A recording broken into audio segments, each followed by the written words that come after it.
বাড়ি কই? নরসিংদী। আগে কোথায় কাম করতা? ইটের ভাটায়। এই জায়গায় 5 বছর কাম করছি, কিন্তু মালিক বিদেশ গেছে গা, ভাটা ভেঙে দিয়ে গেছে। খেত কামারের তো কোনো কাজের অভিজ্ঞতা নাই, দিলে করতে পারবা? দেখা দিলে কেন? সব কাজ দেখা দিলে হয় না, এই কাজ করতে হইলে আগে জানতে হয়, মুশকিল হয়। বড় ভাই, আপনি আসছেন না, টাকা পয়সা কিছু দিতে হইব না, খালি 3 বেলা ভাত দিলে আমি পেঁয়াজ মরিচে ডলে খাইলাম। আর যদি হাত খরচ ওইটা সমস্যা নাই। আচ্ছা চলো দেখি তোমার কি কাম পাওয়া যায়। লিজা, গেলা কই? ওর নাম জামাল। আজকে থেকে আমাদের বাড়িতেই থাকছি, খেতে কামারিতে কাজ করি।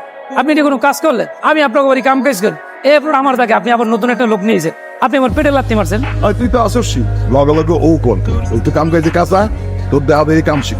বুঝতে পারছি, আমার সিস্টেম তাই না? ভাইজান, তুমি এটা কারে ধরে নিয়ে এসো? এটা তো দেখা মনে হয় না কোনো কাজ কাম পারবো। আরে পারবো দিবিয়া, পারবা না?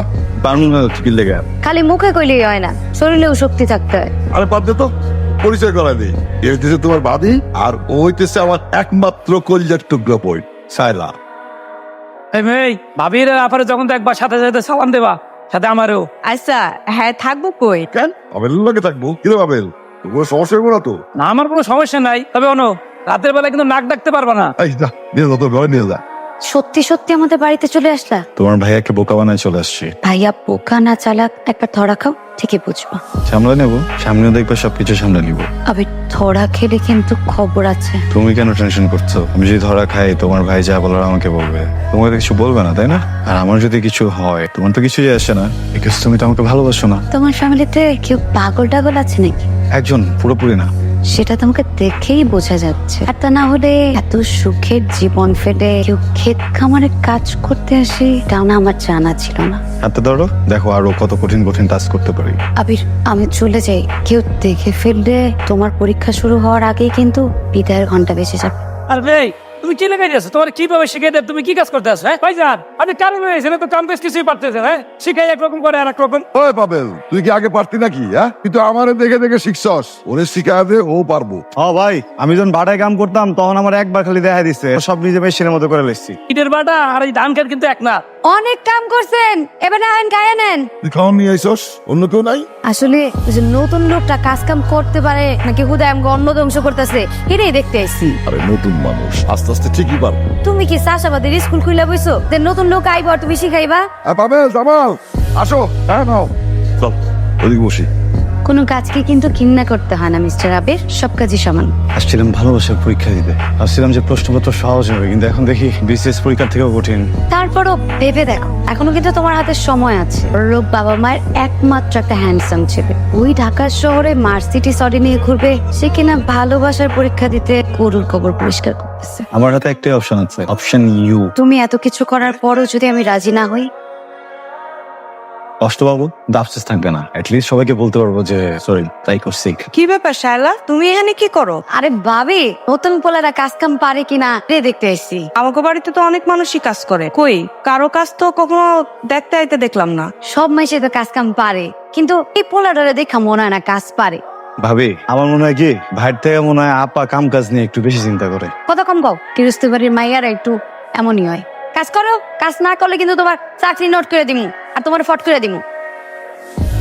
জামাল পোলাটারে আমার কেমন জানি সন্দেহ হয়। কেমন সন্দেহ? ওকে তোমার দিকে বদ্ধ নজরে তাকাইছে না? আরে না, ওইরকম কিছু না, অত ঠিক মতো চোখের দিকে তাকাই কথা কয়। তাহলে সন্দেহ কেন? আমার কেন জানি মনে হয় ওই বাড়িতে কাম করতে হেলাই, অন্য কোনো মতলবে। ওরে বাজার থেকে আমি নিয়ে আইছি, খুবই সহজ সরল একটা ছেলে, ওর মধ্যে মতলব থাকবো কিছু? আরে মানুষের মতো কি চেহারা দেখে বোঝা যায়? আমি কই কি তুমি না বাড়িতে টাকা পয়সা বেশি রাখো, এখন কার মনে কি আছে কোন যায়? শোনো বাবু, মানুষকে বিশ্বাস করলে দুনিয়াটা সহজ হয়, যার ভিতরে যত অবিশ্বাস তার কাছে দুনিয়াটা তত কঠিন। যদি আমার ক্ষতি করার চেষ্টা করে, ওর কল্যাণ না খুব দিয়ে পালায়। তারপরও সাবধানের মাইন্ড নেই। তুমি চিন্তা করো না। ব্যাপারটা কি? বোম্বাই মরিস? কাম করে খেতের ভাবলা জমিদারে বলা বোম্বাই মরিচ চিনে না। আবিল ভাই, খাওয়ার সময় আজারের কথা কম করেন। আমার এটা মরিচ দেবেন? তুমি এটা খাইতে পারবে না। আপনি এটা খাইতে পারবেন না, এটা অনেক জান।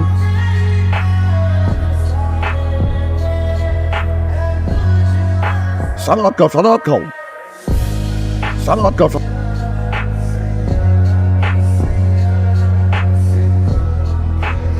আবির তুমি এখান থেকে চলে যাও। তোমাদের এখানে আসার পর থেকে সবাই দমকে জামাল বলে ডাকে, ভুলে গেছিলাম আমার নাম আবির। তুমি হাসছো আবির? আমি তো তোমার সাথে ফান করছি না। এই লাইফটা তোমার জন্য না আবির, তুমি প্লিজ এখান থেকে চলে যাও। যাওয়ার জন্য আসেনি। আমি জানি আবির তোমার কষ্ট হচ্ছে এখানে, আমি যেটা দেখতেছি সেটা তুমি দেখতেছো না। শোনো আবির, আমার আর তোমার স্ট্যাটাস কখনোই এক না। তোমার ফ্যামিলি ব্যাকগ্রাউন্ড, আমার ফ্যামিলি ব্যাকগ্রাউন্ড কোনো কিছুই এক না। তোমার আর আমার এক হওয়া মানে আকাশ মাটি এক হওয়ার সমান। চাই না যে বামুন হয়ে আমি চাঁদের দিকে হাত বাড়াই। বামুন কি চাঁদ কি? শালা, আমি তোমাকে একটা প্র্যাকটিক্যাল কথা বলি, তুমি একটা মানুষ, আমি একটা মানুষ। তুমি এমন একজন মানুষ যাকে আমি অনেক বেশি ভালোবাসি, আর এটা প্র্যাকটিক্যাল, এটা সত্যি। এটা ভালোবাসা না, এটা তোমার মুখ। মানুষ যখন প্রেমে পড়ে তখন তার চোখে একটা পর্দা থাকে, আবার সে যখন বাস্তবতায় ফিরে আসে তখন তার চোখের পর্দাটা কেটে যায়। আর তোমার চোখের পর্দাটা কেটে যাওয়ার পরে আমার জন্য যাই হোক না কেন, আমার প্রতি তোমার ভালোবাসা থাকবে না। ভালোবাসা থাকবে না? কে বলছো তোমাকে এটা? তুমি না আসলে নিজের জীবনটাকে সিনেমা বানায় চলতেছো শালা। আমি না বুঝতে পারছি, তোমাকে বোঝানোর সাধ্য আমার নাই। তুমি থাকো, তারপর তুমি যখন বুঝতে পারবে যে এই জীবনটা তোমার জন্য না, তখন ঠিকই নিজের জায়গায় ফিরে যাবে। তাহলে শোনো, আমি ফিরবো না, বুঝছো? আর আমি যদি ফিরি না, তোমাকে নিয়ে ফিরবো। তুমি কালকে সকালবেলা এখান থেকে ঢাকা প্যাক করবা, আর তা না হলে ভাইয়াকে আমি সবকিছু বলে দেবো। বলে দাও। আমি অনেক চেষ্টা করেছি, কিন্তু আমি তাকে বলতে পারিনি। একটু হেল্প করো, যাও গিয়ে নিজে বলে দাও।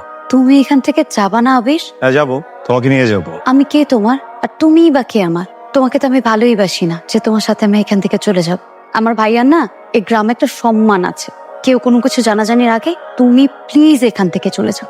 একবার পারমিশন দাও, আমি গিয়ে তোমার ভাইয়ের সাথে কথা বলি। আমি সব ঠিক করে ফেলবো, ট্রাস্ট মি। তোমার ভাইয়া মেরে ফেলুক, তুমি আমার লাইফে না থাকলে আমি এমনিতে মরে যাবো।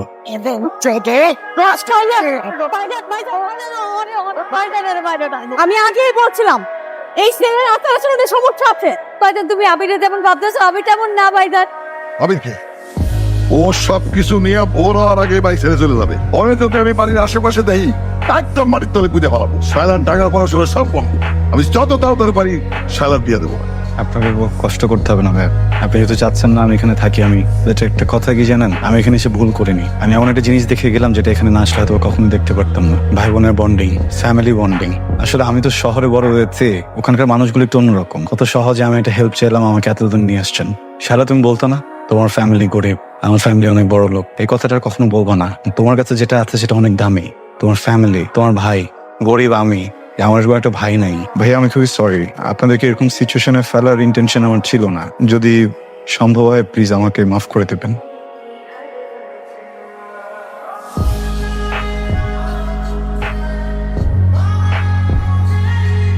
তোমাকে কতবার বলছিলাম যে ভাইয়া সবকিছু জানার আগে তুমি এখান থেকে চলে যাও। তখন যদি তুমি আমার কথা শুনতা তাহলে তো আর এইভাবে মার খাইতে হতো না, তাই না? মার খেলাম, ক্ষত হলো, ঔষধ খেলাম, ক্ষত চলে গেল। কিন্তু আমি যদি তোমাকে ছেড়ে চলে যেতাম, আমার বুকের ভিতর যে ক্ষত হতো সেটা তো ওষুধ খেলে যেত না শালা। আবির তেরামি করো না তো। তোমার ভাইয়ের মার খাওয়ার জন্য আমি প্রস্তুত, কিন্তু তোমাকে হারানোর জন্য আমি প্রস্তুত। হারাতে তোমাকে হবে। আবির তুমি আমাকে ভুলে যাও। আমি ভুলে যাবো, তুমি পারবা? আমার ভুলার কি আছে, আমি তো তোমাকে ভালোই বাসিনি। আসছো কেন তাহলে? আমার তোমাকে যা বলার ছিল সব বলছি, আর কিচ্ছু বলার নাই তোমাকে।